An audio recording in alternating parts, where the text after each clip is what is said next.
Hi guys, it's Kelly here, and today we are doing a video featuring the bunch of balloons and the number candles, stamps and dies from Hero Arts. So I wanted to create two different birthday cards that were the same but different because my niece and my nephew have birthdays that are just a couple of days apart, on the 12th and 15th of December. And so they are the same age. They're both actually just turned 24. And so I wanted to kind of knock out both of their cards at the same time. And in doing so, I figured that we could kind of look at coloring transparency two different ways. So the first way that I stamped it down was just with the bold black outline. And this is the bunch of balloons where it comes kind of pre-built. And then for the no line version, I am going to use ink on 3 fade out ink. So this is just a really pale ink that's going to let me kind of create my own bouquet with the single balloon that's also included in that same set. I will tell you that right now, the only place I can find the bunch of balloons stamp is in stock is at Ellen Hudson, and it's actually currently on sale for $12.79. So is the number candle set. If you're interested in either one of those, they're both on sale. I think they're like 30% off or something over at Ellen Hudson. I will have them linked below. They are not in stock currently on the Hero Arts website. So, well, the balloons aren't. The candles are. Sorry. I couldn't figure out what the other one was called. Got ahead of myself. So anyway, I'm not even masking these because I'm going to be coloring each color right on top of the other one anyway, so it wasn't really a purpose in masking them. I do, however, wish that I would have taken the time to not ink up the strings. As you can see here, they're a little bit messy, and so I'm going to have to do something with that eventually. So when you're coloring balloons, I like to start with my darkest color. I typically only pick 3 colors. I haven't really felt a need for any more than that, but I start with my darkest color. I add that to the base, and then I bring it up the sides about 3/4 of the way, but I bring it up the sides while leaving a gap around the outer edge. Then with my mid-tone, I bring that up over the darkest color, and then about halfway to 2/3 of the way up the middle, and then I fill the whole thing in with my lightest color. This is what I found that works for me. Other people color balloons differently, but this is the way that I typically approach it. Now, as far as the transparency goes, we have talked about this topic before, but this is just kind of a refresher. Plus, I think it's a really fun technique. I love a bold black outline, so that is the one that I ended up. I don't know if it's the colors that I used or if it's because it does have a bold black outline, but that one is the one that I prefer to the no line coloring one. So here with the yellows, I started off with the 3 colors, which was a Y00, a Y, what was it? 13, I think, was my darkest color, and I didn't like that. It wasn't bold enough. It looked more pastel, and so I brought in a Y19 and then made the Y13 my mid-tone. Now, when I'm doing overlapping balloons, I typically use my mid-tone or my lightest color. This is something that isn't an exact science. You kind of have to play with it to see. So because my yellow is so much lighter, I used my mid-tone as the color that overlaps.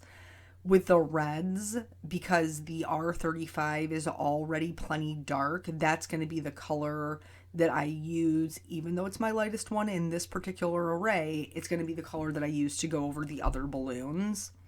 And here you can see, as we're going over this, that it completely annihilates that yellow balloon. Like you can't even see the yellow showing through. But if you go back over it, because Copics are able to layer, if you go back over it with the lightest color, you can bring that yellow to the forefront again. As far as balloons in the back go, I don't take my darkest color and I don't take my mid-tone over the balloons that they overlap. I save that just for the lightest color. I still want to add some shading because there's still objects in front of the other one. So here I'm still going to add a little bit of shading over where this needs to go. As far as over the on top of the other balloon, I feel like I'm not explaining this very well. But then I'm going to fill it in with my lightest color so that you can see there still is some dimension, but I'm only taking that lightest color portion over the parts where it's going to be overlapping, just because the other colors are so strong.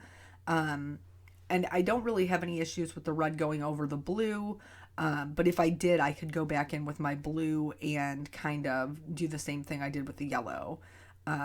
Where I just lay down another layer on top and it brings it more to the forefront.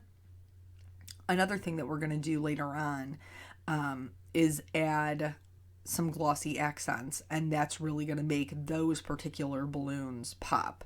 Here I'm again just going over those to make sure that they do look transparent. And this is where I'm going to leave this one for now. I really didn't know what I was going to do with the kind of the mess at the bottom. This one gets a little bit more interesting because it has different shaped balloons. So when you're looking at them, you're going to think about any places where that it's dipped in. That's also going to have some shading. For the heart and the star. So I'm going to add shading there to those portions where they dip in, because those in real life would be a little bit more sunken in and they would have less light color.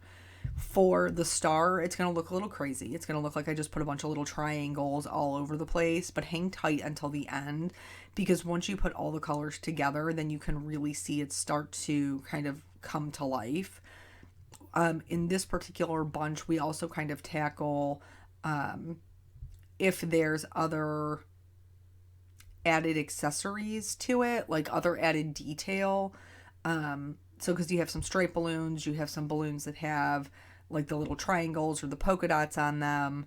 And so there's a couple of different ways that you can go about doing that. So here is the solid colored star. For I didn't think it had enough contrast, so I'm adding that back in, because sometimes you just got to play with it, you know what I'm saying? Sometimes you just got to go back over it. Not too much though, because you don't want it to bleed, but like a happy medium. So one of the ways that you can deal with the filling in of the details is to just go ahead and color them in. Here I'm just doing like a little blue color, and I'm kind of mixing it up. I'm trying to keep the darker blue on the outside edges where I would normally add my shading. And then I'm going to color the balloon pretty much the same way that I have been, just kind of around those things. I'm trying not to let the little, are they squares, diamonds, whatever they are, get in the way of the way that I would normally shade it. There is nothing wrong with just coloring these and not giving them any, just coloring them one solid color and being done with it. You will still get a very cool transparent look just from layering the colors without having to go in and do multiple colors.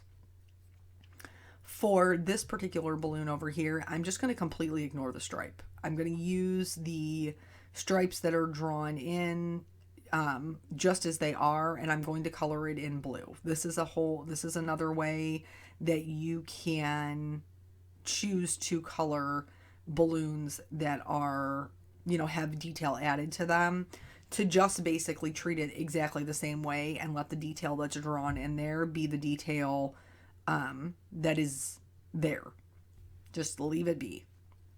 This next one, I'm going to start with a lighter color. So I wanted to do a white and blue stripe. So I'm going to color it with some grays, same way I've been doing it. And then instead of trying to, color around things or color each individual line, I'm going to do the whole thing with the grays. And then I'm going to add my blue on top of it. Still gives me the dimension that I'm looking for. still, makes it look like it was intentional, but then also kind of plays up those stripes so that there is some added detail to it. And that way will work as well. You could do that with pretty much any color with the grays. For this one, I'm going to combine two different colors just like I did before. No, I'm sorry. We're just going to do this one solid. This one's solid. I do try to pay attention, though, to the color of the balloons that I have next to each other. In this particular one, I was a little bit nervous about putting the purple right next to the green. But you don't have to mix them. I hope that makes sense. Like, this balloon is clearly the third one back. So if you don't want to make it show through, you don't have to. It's okay. It's 3 balloons behind. You might not be able to see that color through the other ones. For this one here, I'm doing the same thing that I did with the blue and green balloon. I'm adding the shading in the details where my normal lines would be on the outside of the balloon, just as if I was coloring it solid. And then I'm going to fill in the rest of it green. Just trying to, I didn't do all of those ones green on purpose. That's just kind of how it ended up, with me trying to break up the bunch with different colors and kind of create those visual triangles. Another way that you can do it is by, here's my little trick again, but is by not using the grays, but using a regular color. So here I'm going to end up coloring the whole balloon in yellow. And then I'm going to take the green on top of the dots. Now for this one, you do kind of have to pay attention that you color the whole balloon a lighter color and use the darker color for your polka dots, just so that it covers it up. But that is also another option for coloring the balloons that have little extra details. So as far as life goes, we have been, I don't even really know what's going on. So about a week, no, was it the week after Christmas? It was the week after Christmas. Nathan came home from his dad's house and had a little bit of a cough and some congestion. And so I called his dad and was like, how long has he had this cough? And he was like, he didn't have a cough when he was here, but the kids on my doorstep hack it up along. So I gave him some cough medicine. He wanted to, he wasn't overly tired. He said he had a little bit of a sore throat. And then he told me that this was the next day. He told me that he thought he had water in his ear from the shower. And kids say weird stuff all the time. And sometimes it's made up. And I was like, I don't even know what that means. Like, you don't get water in your ear from the shower. And he's like, that's what it feels like, though. It feels like I have water in my ear. And, he was doing swim lessons, but we took a break at the beginning of December. So that isn't it. Like, he hasn't been swimming. So then he was pretty much over it in a day or two. But on the third day that he was home, he was feeling better, but he wanted to go play with his friends. And I told him he couldn't go play with his friends unless we did one of the rapid tests, because I wasn't going to be the person who sent my kid over to play with other kids while I thought they might have, the Rona. So we did the test and it was negative. My niece had also tested positive right after Christmas, and we were with her. So Eric and I kind of had like a little bit of congestion or whatever, but I have allergies so bad, like it's impossible to tell. And so we both did the rapid test and they both came back negative. A couple of days after Nathan was sick, Eric was sick. Congestion, cough, never had a fever, never lost smell or taste or, anything like that. He did have a sore throat, a very sore throat. But other than my congestion and a little bit of a headache, which, I have a headache every day of my life. That's not being sarcastic. Like I've had MRIs and CAT scans and everything else. Like I just have headaches all the time. But so he got over his, it probably took like 10 days. Well, then this past week, Nathan's dad was also sick, congestion, everything else. And he called me on Monday. Now, everybody in our house was done being sick over 2 weeks ago. Um, and we all took the rapid tests and they came back negative. So he called me on Tuesday. Yeah, because Nathan had been here on Monday. And he called me on Tuesday and said he woke up and he had no smell and no taste. So we're like, okay, he's definitely got COVID. So he set himself up to go take a PCR test because his sister had told him that some of the rapid tests were not testing for the new variant. They weren't picking up the Omicron. And so he set himself up for a PCR test and went to go do that. We called Nathan off of school. Eric and I, were staying away from our loved ones. Eric's mom was supposed to come out to help with Caitlin. We told her to stay home. We're taking all the necessary precautions. And it's not like we go out and do anything or go anywhere. We don't. But apparently this particular variant is just extremely transmissible. So, he calls me. He went and took the test on Tuesday. He calls me on Wednesday evening, and they called him and told him that he was negative. He had tested negative. In the meantime, he had also taken a rapid test at home, and it was negative. But I don't really know what to think, because what other thing takes away your smell and taste? Am I right? So then I was talking to my sister about it, and she was telling me about how a girl that she worked with, her and her daughter, both lost their taste and smell, and they went and got tested, and both of their tests came back negative. So we were like, what do we do? So I called Nathan's school, and I talked to the nurse, and she was like, yeah, if Nathan's not symptomatic, he can come back to school, which he wasn't, and he had not been for multiple weeks. So I don't know if there's like a new variant out there that like it isn't picking it up, or is it just so close to the common cold now as it has mutated? I'm not really sure, but even though the test says we haven't, I'm pretty sure that at least those three had it in the last month. I'm not positive. But fortunately, we're all vaccinated, and my ex-husband even has, he's vaccinated and got his booster, and so is Eric. But nonetheless, we are all vaccinated, and fortunately, I was vaccinated while I was pregnant with Caitlin, so she actually has the vaccination I got vaccinated at the end of September, so I think she's got like another month and a half where she'll be carrying the vaccination for sure without the booster. Now, obviously, they don't have a vaccination that is approved for kids that young, and even though they do have one for Peanut, I have not gotten it yet. That's a personal choice that I made, just trying to make the best decision for my kids. I don't fault you.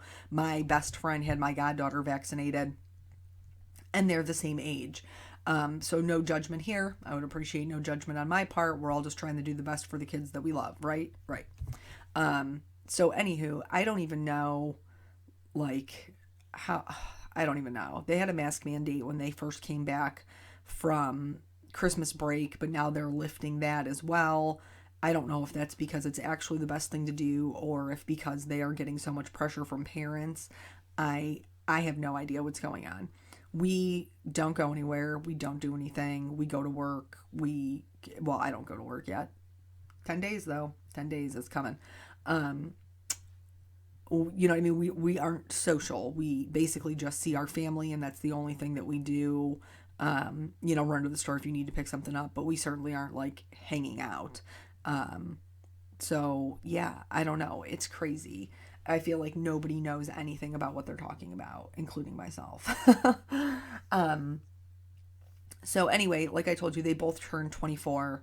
And that's why I chose, I'm just going to put their numbers on there. I did choose to color them 2 different colors just because of the different color schemes on their cards. And then I'm going to color the top portion of it brown like frosting.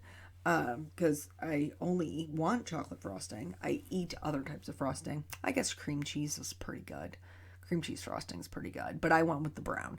But I'm sure you could color them like melted wax or whatever other flavor of frosting you would like to do. I think it's supposed to be melted wax because in that same set, they're supposed to be candles. There's a candle that you can put on each number. I chose not to do it that way. And in a previous card that I did, I colored them like icicles because I put them on a sign. Something to know, I do typically, when I'm coloring things that should be shiny, I try to leave myself a little white highlight.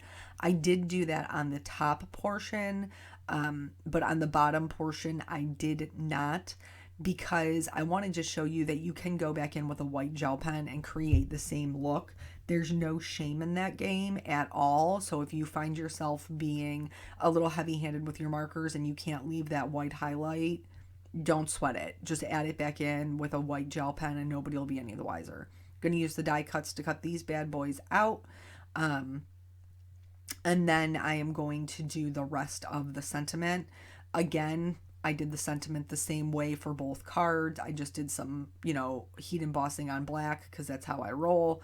That's how I roll. So we just been dealing with that. Peanut is back in school, so this weekend we have been hustling his homework that he missed during the week, all of his schoolwork, which has been less than fun. They're doing division. I should not be allowed to teach anybody division. I can barely do division myself. Let's be real. I graduated with my highest math class being Algebra 1. Algebra 1. I didn't even make it to 2. Did I make it to 2? Nope, I didn't. I made it to Algebra 1, and they let me graduate anyway, because that's how it was back in the 90s, y'all. That's what we did. So I'm just going to heat set this until it's nice and smooth, and then I did it a second time so that I would have all my pieces parts. For Kira's card, my niece, I added some glitters with a clear glitter pen, and just kind of put that all over the balloons. And then I waited because I always do glossy accents last. So here I'm just kind of laying everything out and trying to get it set up. You can see over on the left-hand side what just a rat's nest of string is going on with my little balloons. And so I'm desperately trying to cover that up. And I'm fine with that. Like sometimes in card making, that's just what you got to do. So I'm going to pop everything up on foam, including the little happy birthday sentiment that's on there and my numbers. I'm going to kind of have them popped up away from the balloons. But I do hope that you learned something about transparency and how easy it is to get this super cool kind of look that you can see through these balloons just like you could in real life.